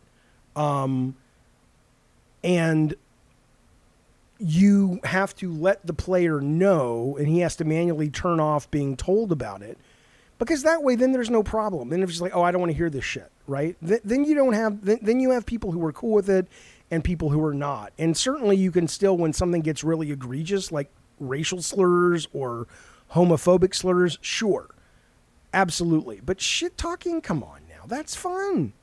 Eddie T says, I thought it was so funny that people got so mad about talking smack and teabagging. Right. That it is funny. It's funny. It's fun to do, and it's funny they got upset. But beyond that, it's I think it's going to be kind of a problem, because if it works exactly like Xbox has designed it, you know, you're still going to have great games to play, but that is part of the fun, I think. Some people, says Darth Nugget, think teabagging in a video game is sexual assault. I mean, there may be a person that gets triggered by that, sure. But, I mean, come on. And they have my sympathy, and they have my defense, and they have my tax dollars if we can figure out a way to stop actual sexual assault from happening. But, you know, come on. You're gonna stop. You're gonna put fucking, you know, like when you have a kid for the first time, you put up all these little edge foam pieces so they don't fall and, you know, hurt themselves. I don't know. Kind of funny how PlayStation says Dano got rid of the I don't have a mic excuse. Literally shoehorned it in. Yeah, it's bad. Why is cat perverts trending on your feed? I don't know. Let's find out. Let's look at it together. Given all the changes since Elon fucked this place up so badly, I'm afraid to even ask why cat pervert is trending. I don't know. Let's find out. Everybody's asking. I don't know what this cat pervert shit is about, but here's this. Oh, Before moving on to the cats, yeah. Come on now. fix the bar, man. I did. It's really unfortunate. I fixed it. It's right. Moved my picture up. No, the bar with the topics. Oh my God! There. It's missing the lower part. Whatever. It's Whatever. Twisted Metal Xbox skills shooting. I fixed it. You cat pervert. Look at that. I don't know. Why would this stream be taken down? That's the cat's tail. That is the cat's tail. That is not a penis. It kind of looks like one, but it's a fucking tail. Fuck you all. Ricardo, are you being abducted by aliens? What is that sound in the background? Do me a favor, Ricardo. P. Turtle is in the waiting room. Can you go see what he wants before we open the door and let the right one in? Sure. Thank you very much. It is. What do you mean? Sure, it is, Jaffe. That's not his penis. I've had a cat before. That's not what a cat penis looks like. That's his tail. That's his tail. But anyway, yeah. I mean, I you know, if it were me, this is what I would do if I was Xbox, right? I would say, look, man. You know, you get a warning. You get another warning, then you get a ban for a week, then you get a ban for a month, then it's permanent. Unless, so, hang on, wait. Unless you get banned forever, unless you agree to you have to watch 3 videos about being an asshole that Xbox funds, like they shoot, and then there's questions at the end to make sure you've watched them, and then you have to have like a 20 to 30 minute appointment with one of their counselors, because they're Xbox, they have the money. And if you really are, because then I think it's not just getting rid of the bad guys, but it's also helping people get better. It's like traffic school. That's right. I think it'd be great. But I hope they don't get rid of the shit talking, because that's a lot of fucking fun. The last thing we'll say before we go to just, yes, I'll direct the videos, way to allow. The last thing I will say before we go to just QA and bring on calls and whatnot, is good for The Last of Us. I lost a little interest in the show, just not because it was bad or anything. I really thought it was a great show. But it just, I don't like downer shows and somber shows, and I was moving with my fucking life. But this is pretty great news. The Last of Us makes live-action video game adaptation history, such as that is, with Emmy nominations. They were nominated for Best Drama Series today. They were nominated for Best Lead Actor for Joel Pedro Pascal. They were nominated for Best Lead Actress, Bella Ramsey, for Ellie, which, again, both those guys were fantastic. And then let me look at the other nominees, because my guess is the guys who played Bill and Ted. I know it's not Bill and Ted. Fuck you. Whatever. Those two dudes, the gay dudes who lived in the compound, I bet they were nominated for like best, not cameo, but like best support, not supporting actor, but like in a single episode and shit. Let me go to Emmy nominations. 2023. I bet that. Okay, here we go. Here's the complete list of the Emmy nominations. Let's see what we got. By the way, Abbott Elementary was nominated. Great fucking show. So funny. So good. Okay, supporting actor. The White Lotus. God, The White Lotus is a great show, too. Did that get up for anything? Did White Lotus? Let me put it on the screen so you guys can see it. White Lotus, yeah, that was nominated. What a great fucking show. Okay. Actress, anybody else from the actress? No. Oh, Jennifer Coolidge, of course. Aubrey Plaza, great. Okay. A bunch of Abbott people, I hope, got nominated. Yeah. Ted Lasso. Okay, but let's keep going. Okay. Supporting actor in a limited, nope. Supporting actor, best writing, nope. Drama series, let's see. Last of Us, yep. Last of Us got best writing. Craig Mazin. I don't know why Neil wasn't in there. Maybe it was a specific one episode. Best directing, The Last of Us, Peter Hoer. I wonder which one he did. Let's find out. The Last of Us. My guess is it was the one with the two gay dudes. The Last of Us, Peter Hoer. Which episode did he make? He also directed Umbrella Academy. Okay. Oh yeah, so that's exactly. He was the one who did that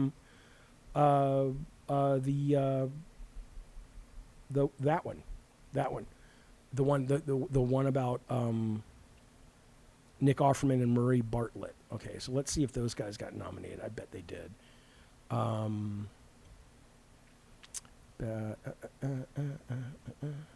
Here we go. It's guest. That's the word. Best guest in a drama series.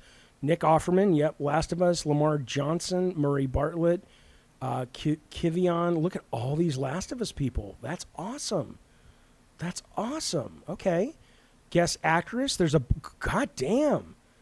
Look at that shit, man. They got a bunch of guest actors and actresses. That's fantastic, you guys. Congrats to all the players. That's excellent. Umbrella Academy. My son keeps telling me I need to watch that. He's a huge My Chemical Romance fan and Gerard Way fan. He created the comic, and him and his mama watch it. And I knew the last season's coming, and I've watched a little bit of it, but I need to catch up on it. I haven't watched much. I got to the part where that one guy who is the bad guy, I guess, goes to like that cafe and kills everybody in the cafe. All right, Ricardo, what does P. Turtle want to talk about? He wants to shit talk about shit talk, basically. Okay, bring him on, but I'm going to defer to you, Ricardo, because we're going to wrap up the show in about 10 minutes. I'll defer to you if it turns out that this is like, yeah, no, it's time to move on, okay? Sure. All right, did that guy ever get back to us, by the way? Nope. Ah, the baby. He doesn't care. He doesn't care about us. I think he hates us. All right, no worries. Fuck him. All right, let us begin. We hate him too. Oh, yeah, fuck him. P. Turtle, it's Jaffe. What's going on, man? What's going on, Jaffe? How's life? Life is great. Let me turn you down, though, because my eardrums just got punctured like a motherfucker. I'm talking from my car. I've been driving. Oh, yeah? What's up? Mm-hmm. What's going on, P. Turtle? I wanted to talk about the Xbox thing. The trash talk toxic thing?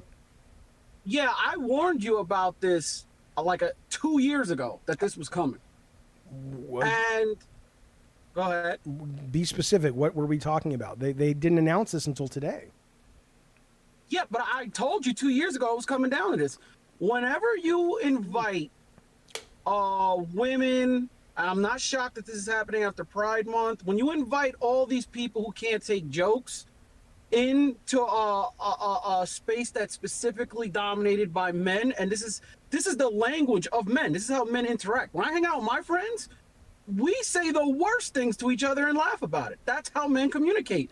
And when you start broadening the brand to people like women and, the non-binaries and the purple hairs and all that, what you then do is create new rules like this, which alienates the longtime fans, the ones that got you here. I mean, I used to play video games, Jaffe, specifically sometimes just to talk shit. I would get on with like 6 friends and harass people online, and it was the funniest, greatest thing on the planet. And now, I play fighting games. I just got Street Fighter 6. I can't even talk shit to my opponent. Can you hear me, Jaffe? Oh, I can hear you. What I was thinking about was, okay, so whether or not it's the language of men or not, I know what you're talking about. It's the language of a certain type of human. I don't think it's just men, but it's predominantly men. I think that's fair. So what do you think then if when you go into these online matches, you can either, right now, I think the solve we have right now is acceptable, which is mute everybody, but I don't think it should come to that. What if, let me finish. What if you could come into one of these matches and say, just like you say, I want to play ranked or non-ranked, you're like, I want to play, in the realm of, I don't know what you'd call it, but let's just say, assholes or kind people or what, you know what I'm saying. I don't mean to cast aspersions, but I either want to play in sort of the knockdown, drag out, no holds barred thing, or I want to play in something that's a bit more kind and not as over the top. And you just gave players a choice. Would that be a bad thing? I would say this. How does that differ in any way to muting? I don't get it. Why would you need to do that? Because muting suffice. But muting is to me the equivalent of saying to someone, like, it's victim blaming, right? It's saying, yeah, you shouldn't have been sexually assaulted, but you chose to go out wearing that outfit and walk down that alley.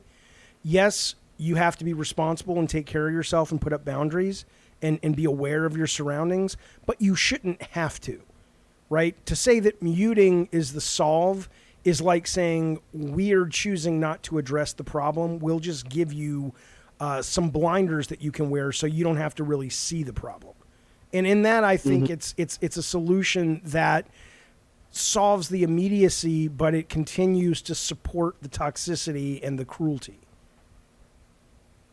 I think you can do that. I just think that's ridiculous. I think it's stupid. And I think when these people go out into the real world, they're not going to be able to deal with any kind of, verbal assault. Well, should they?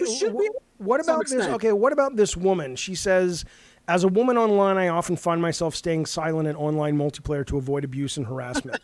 Well, wait a minute. I'm excited, she says, for features like this that can help people like me get their voices back. Nobody should miss out on interaction with their fellow gamers because they're afraid to speak. Now, are you saying that this woman dims the brakes, sweetheart? Is that what you're saying? What is she just wrong? Absolutely, but I do want to say you're saying absolutely she's wrong? Yeah, absolutely. So she should not... Wait, hang on. I want to stick with this for a minute. So she should not have an expectation of being able to go online in a multiplayer game and not be sexually, verbally assaulted, is what you're saying. She should expect that, and if she can't handle it, get the fuck out of the kitchen or back to the kitchen. That's what you're saying. Or put it on mute. Yeah, absolutely. Okay. Or if you have friends, right? Get in a party chat with them. I'm gonna say this right now. If you're a girl and you have nobody to play with in a party chat, you must look like my foot. Because at this day and age, okay, first off, a girl that's a 10 can get a guy, a decent looking guy. So you must have some serious issues, Jaffe. All right, let's if talk. you can't find somebody to play with. Okay, let's talk about a couple of things. What's wrong with your foot? Is question one. It's actually a decent looking foot, so it was a compliment. Well, then your point doesn't make any sense. You want to say it again? You have a choice now. You are at a crossroads. You can either insult yourself and have your point still stand, or you can take your point back but not make yourself look like a hideous beast. What would you like to do? Okay. I'll just say my feet are ugly. Okay. Goddamn right. Now. That's worth it.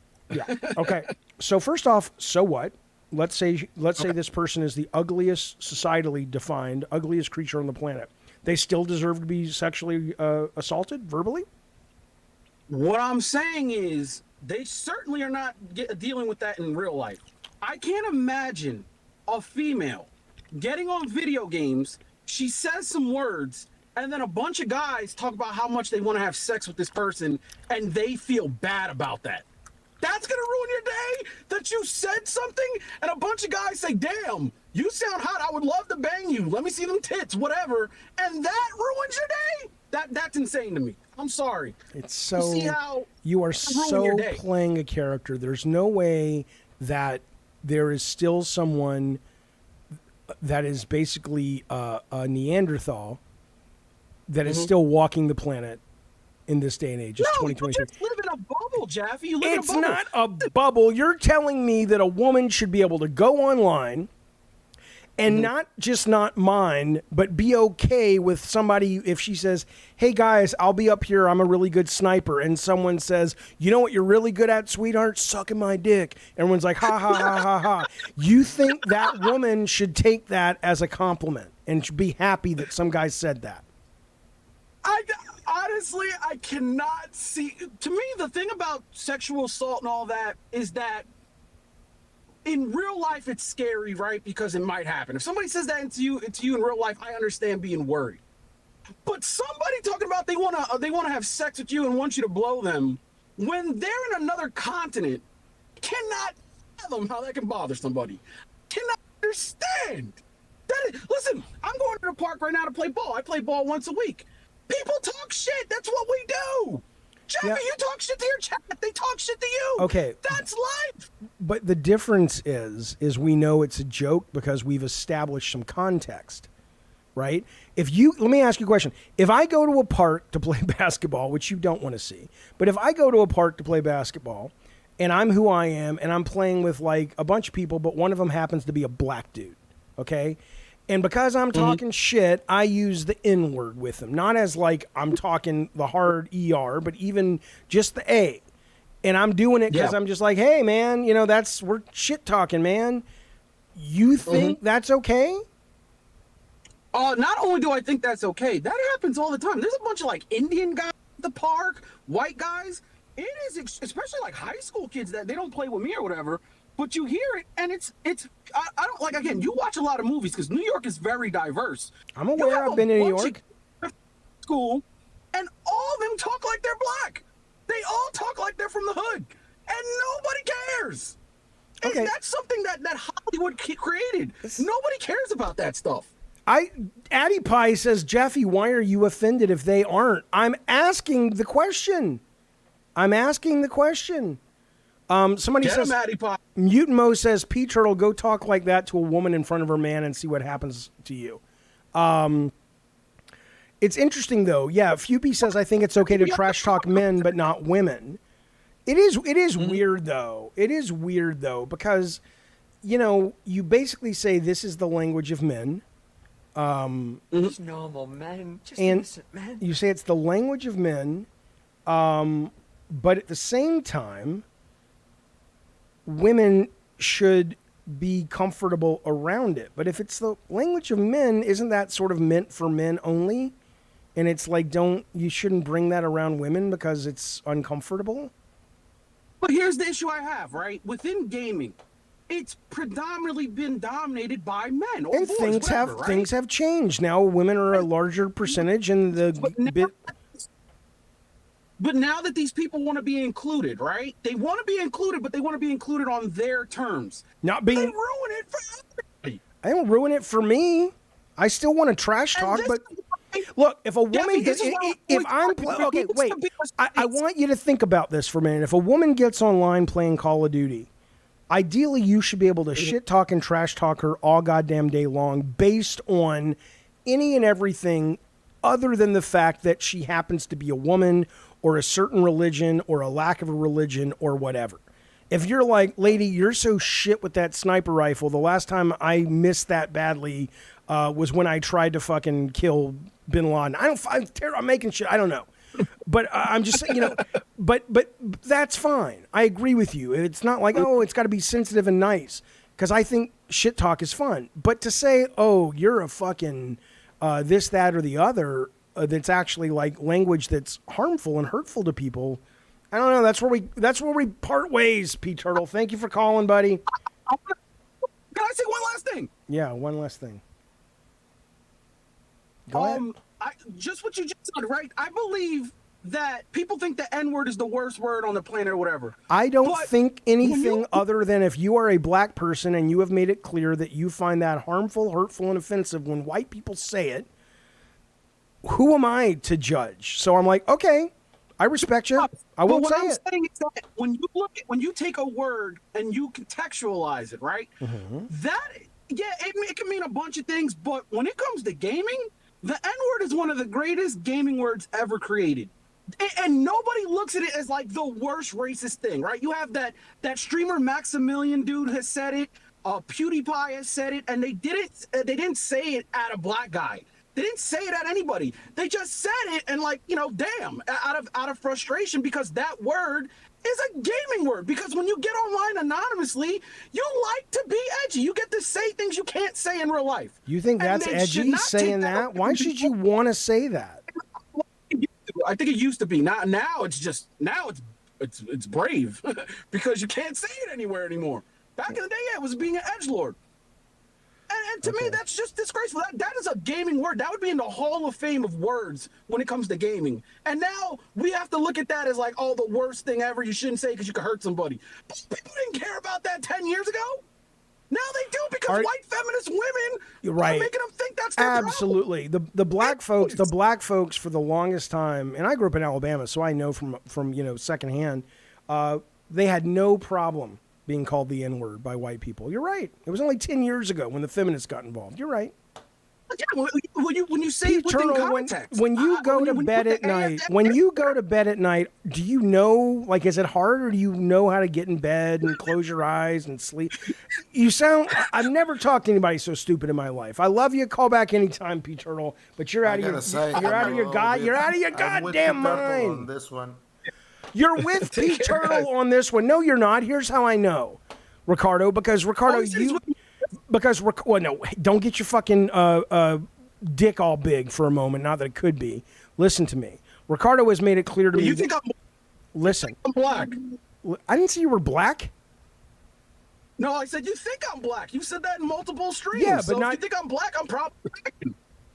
I do think you're black, but it has nothing to do with what I'm talking about right now. All right, go ahead. Okay, so Ricardo has said to me on several occasions, it's clearly that there is some kind of issue or grudge between, what is it, Portugal and Spain or something? Where's the country that you guys have a lot of, anger towards, Ricardo, or a little competition? Yeah, Spain. Okay, so it's Spain. Are there not things a Spaniard could say to you, or a Spaniard kid could say to your Portuguese kid, that you would feel like, okay, them's fighting words? Oh no, it's more like no, it doesn't go that far. Okay, but then again, I mean, look. When I said I agreed with Peter, is that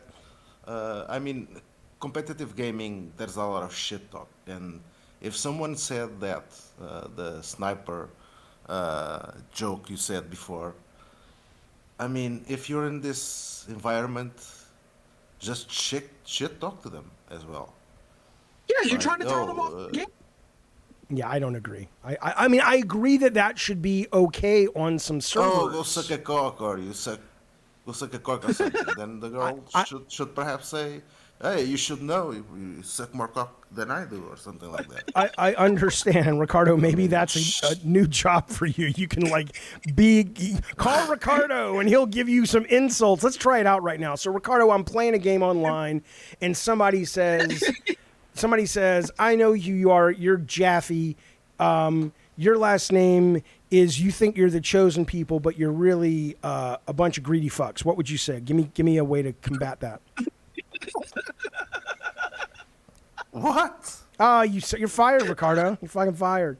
But listen though, all I'm saying is I don't have a problem that there are people who want to go on to a game and have no holds barred. But I think that needs to be a specific thing that they sign up for and choose. I think the idea of the voting system. No, I think the idea of a company as big as Activision with a game as big as Call of Duty, jackass. with a game as big as vote? no, it doesn't work. It doesn't work. I can tell you why. I'll tell you why later. I read a whole study on that today. It works on World of Warcraft. What I'm saying to you, according to the study I was reading about it, is that a lot of times what happens is, in fact, if you really want to get bored, I'll read you. It's a psychological condition called, see, I'm prepared, motherfucker. It's called de-individualization. And so what tends to happen is you'll have someone who is kind of the alpha in the conversation, and a lot of people won't feel comfortable going up against that person. And then so they'll start kind of doing it, especially if there are no consequences, so they will feel included as well. It's literally out here. It's called de-individualization. Is a psychological state where you feel like your identity is more part of a crowd than yours individually. It's from a psychologist. When experiencing de-individualization, we tend to look more to contextual information about the situation and the behavior of others to inform us as to what to do or what's appropriate. If we see others behaving badly, or if the cues provided by that situation suggest it's okay to be nasty, then we're more likely to do that. Okay? I'm not the representative for women's safety, Addie Pie. It's got nothing to do with women. What I'm saying is, if you are Activision with one of the, clearly, according to the FTC, the biggest games in the world, one of the most important games in the world, and they want to make a lot of money, it is in their best interest to go, look, we know we have an audience that likes this total no-holds-barred shit. Let's continue to serve them, but let's put them kind of in the, 18 plus, not just age, but in terms of like, this is the body insulting. We're not going to let you lose racial slurs and shit. We have a line maybe, but yeah, go for it.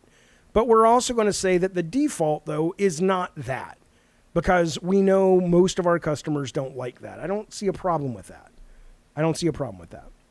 Fellas, that's it. Pete Turtle, call back later, buddy. I'll talk to you soon. Later, man. Ricardo, right. you're based. Okay. Goodbye, Pete Turtle. Take care, man. Later, guys.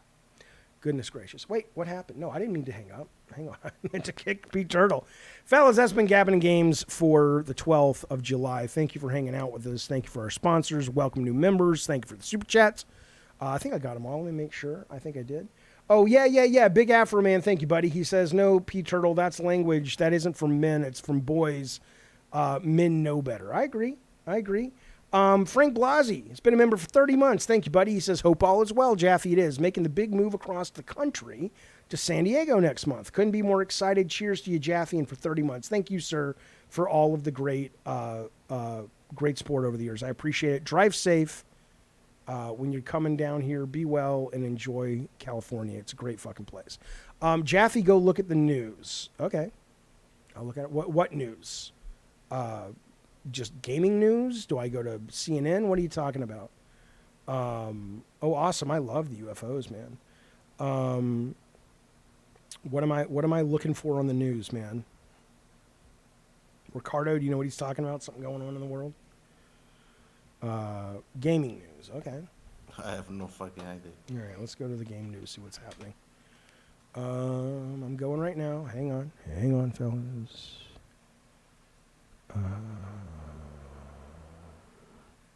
So what do you guys think, man? This show wasn't as prepared as normal. Are we okay doing shows like this a couple times a week or no? The FTC has filed an appeal. So they did file an appeal. Great. All right. See what happens if they can look. As I've said many times, if they can defend them, if they can promote their case and sell their case to the powers that be, then they deserve to be able to block the deal. But nothing as a non-legal brain, I'm just some guy that I've heard, makes me go, oh yeah, man, it's good they're appealing because they have some really good points. As much as I would love to see this happen, you know, if it's bad for people and they can prove it, cool. Let's check it out. Elon Musk is starting a new AI company that aims to understand reality. Sweet. Do these shows? Yes, do this show. Yes, do the show. Mr. K, I don't know if Mr. K's been saying this. He says, I've been telling you for over a year you don't need to prepare as much as you think you do. Has Mr. K ever said that? I don't think so. Ricardo, thank you, buddy. I know it's late there. I'll talk to you tomorrow, man. Okay? Sure. All right. We can talk. Oh, okay. Hang in there then. I'm going to wrap up the show. Fellas, thank you for coming to Gabbin' Games. Filettis, thank you for coming to Gabbin' Games. Thanks for all the support. Thanks for all the help.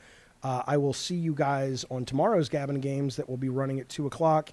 In the meantime, be well, be safe, and never, ever forget. Just normal men. We're just normal men. It's true.